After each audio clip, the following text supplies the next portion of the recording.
m'appelle Ferdinand Cheval. À cette époque, vers 1890, la vie était rude et les épidémies fréquentes. J'ai toujours eu envie de laisser quelque chose de moi sur Terre. Une trace. Un leurre. Parce que tout peut disparaître. Seul l'âme résiste au temps. Et nous ne sommes que finalement que des grands enfants qui auront besoin de rêver. Pour oublier que rien, jamais n'est acquis. Oh, j'étais pas malheureux à cette époque. Parce que j'avais des rêves plein la tête. Ça m'empêchait de penser à autre chose. Les rêves, chasse-les là. Mon petit Victor n'a vécu qu'un an sur cette planète de misère. Ah, c'était un beau bébé. Plein de vie. Ah, mais je n'oublierai jamais son sourire et ses yeux pétillants. Et c'est à sa mort que ma tête a commencé à être envahie par ce rêve fou constitué de ce palais des mille et une nuits, grouillant d'animaux bizarres et de végétaux venus d'ailleurs.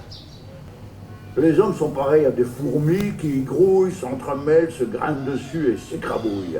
Des fourmis qui, de toute façon, ne tirent aucune leçon de la vie et continuent à reproduire les mêmes conneries jusqu'au jour où la planète deviendra invivable.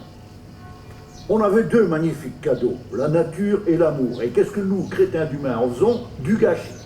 J'ai appris la mort de ma petite Alice. Elle va avoir 15 ans. Son sourire me poursuivrait jusque dans ma tombe. Comme une déchirure qui ne se referait jamais. Je vais construire un palais. Lorsque je leur répondais comme ça, ils me regardaient d'un air perplexe.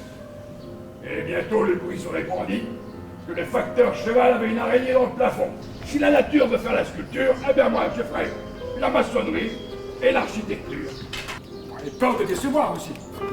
Parce que ça, bon nombre de visiteurs étrangers et de journalistes avaient apprécié mon palais, mais les gens du village trouvaient ça inculte et prétentieux.